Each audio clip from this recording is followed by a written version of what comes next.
Hello, this is Crypto Neptune, and I'm on to talk about PostStrip and give some community updates and what is to come with the project.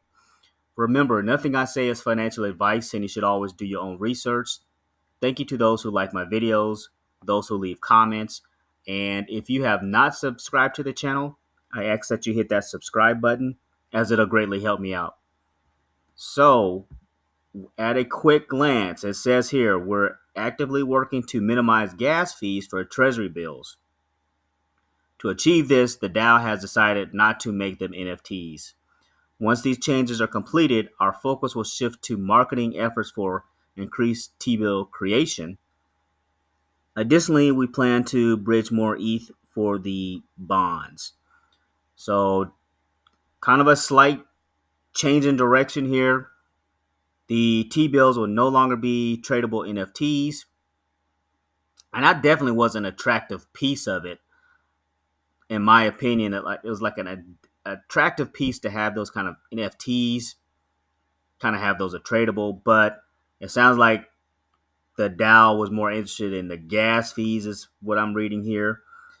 Now, it is a positive here that more ETH will be used to bridge over to the bonds.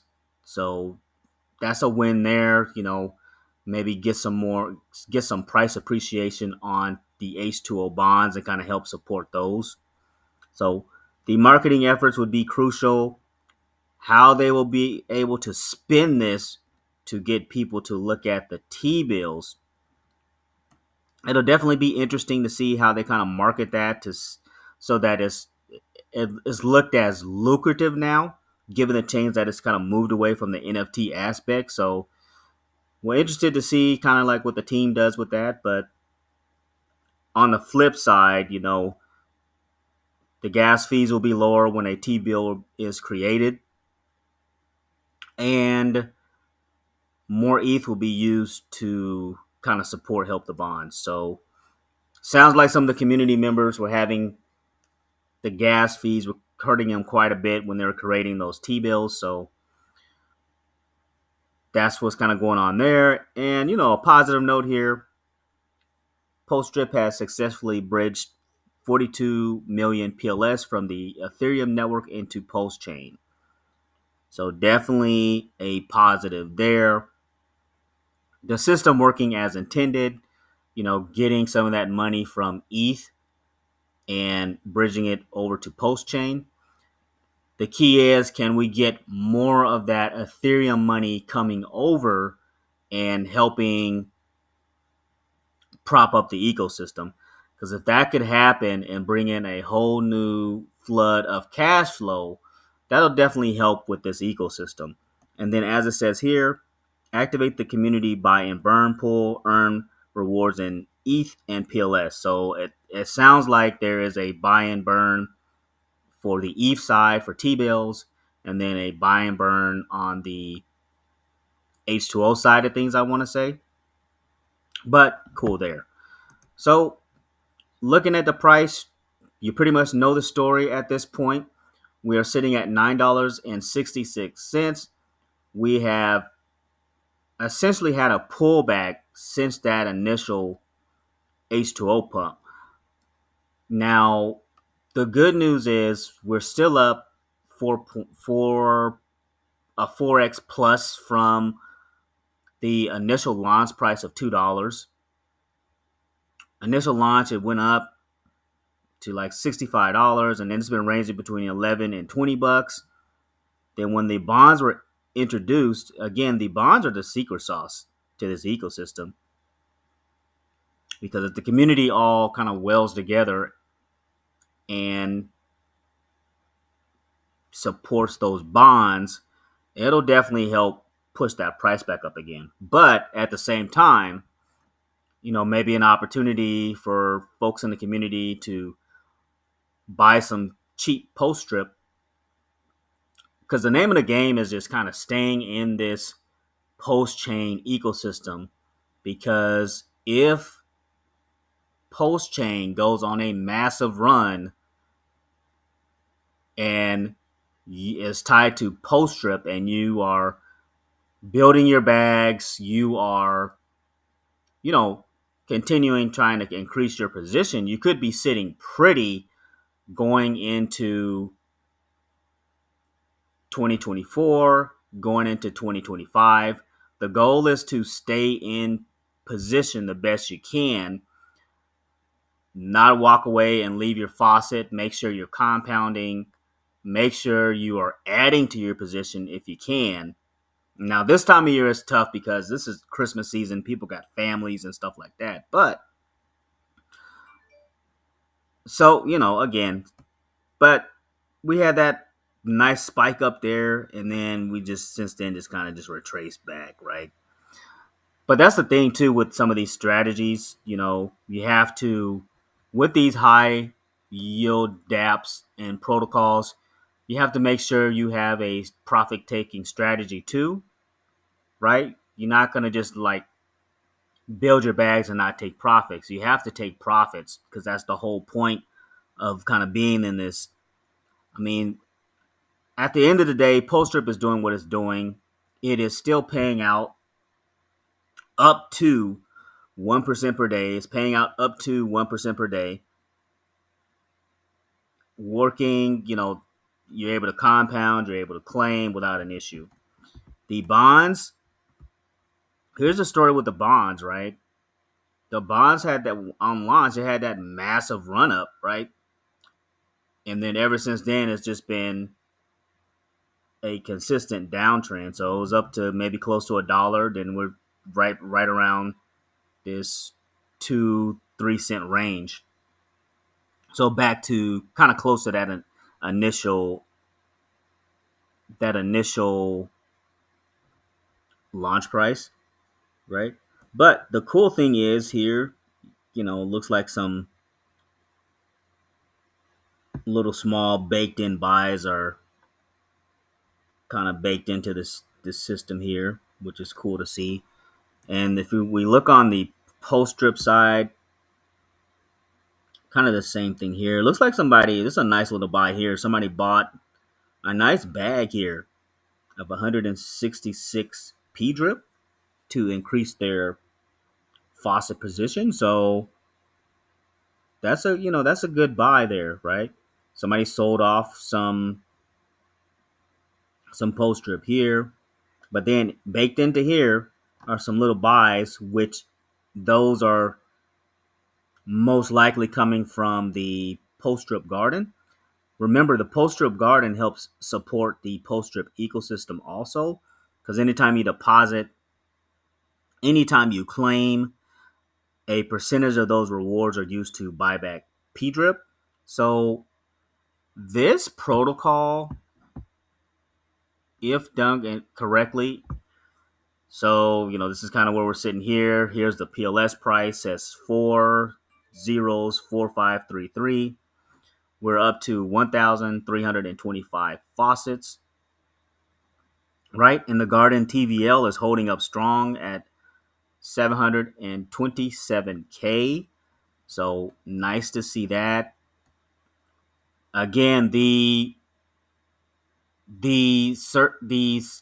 supply is 5 million. There will never be any minting of the token. It's 5 million, right? So that's something else also that's going to help with this protocol. And then the limited amount of faucets. As for me, I have my 2 faucets. I'm inching closer to 140. So happy about that. The H2O bonds for me, they allowed me to get this second faucet. So for me with the H2O bonds, it helped. So my experience with the H2O bonds, I was able to 3x my money, right? That's the whole point of being able to put money in and get more money out. So with the bonds, that was the name of the game. So I definitely used some of those bonds and I went ahead on and pulled some more out.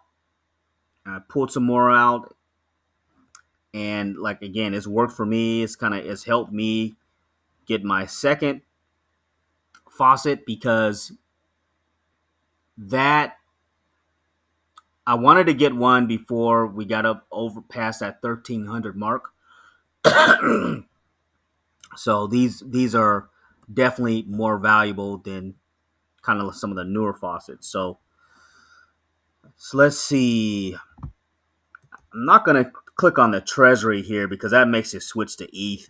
But this is kind of like what the buy and burn looks here. And I'm not sure.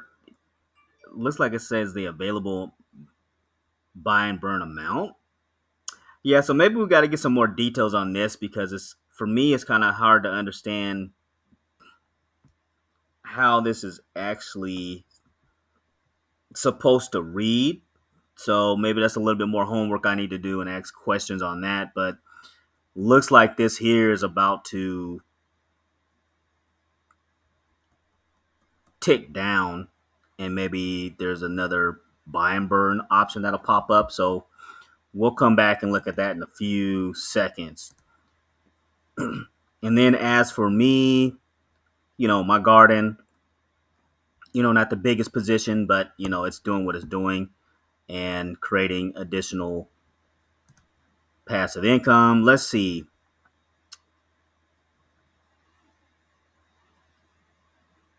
Looking here to see, yeah, there's a nice bag here of, so is that 5.9? Let's see, is that 5 billion PLS? Looks like it's 5 billion PLS in there. The goat has some nice support here. Yeah, so I mean, people for the most part in the community, they're using all these different. So remember, you have all these aspects in here too. So it's up to 1.5% per day of any of these assets. And again, it all helps support the ecosystem. So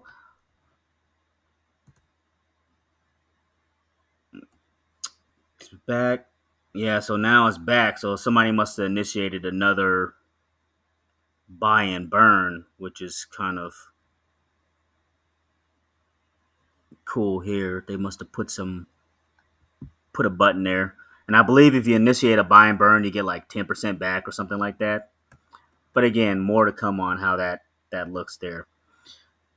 So at the end of the day, pretty much this is what I have to say. This system, for the most part, what Matt and Eric have done, it is set up for kind of it baked to run because you have all these different things that are used to help support Pulsechain. You have the garden that helps it out. You have H2O that helps it out, right?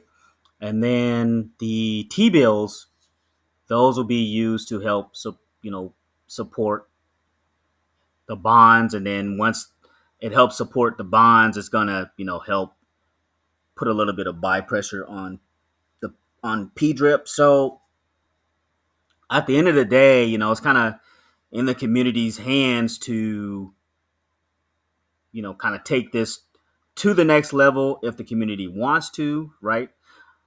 The more voices out there that are talking about PDRIP, the more, that are doing what they can to build their position. It'll also help out with the ecosystem. So, and one other thing too, like I know also I have not been in a project where developers have executed this quickly on this level. And this been since August, right? Now, are there like a few glitches here on the website?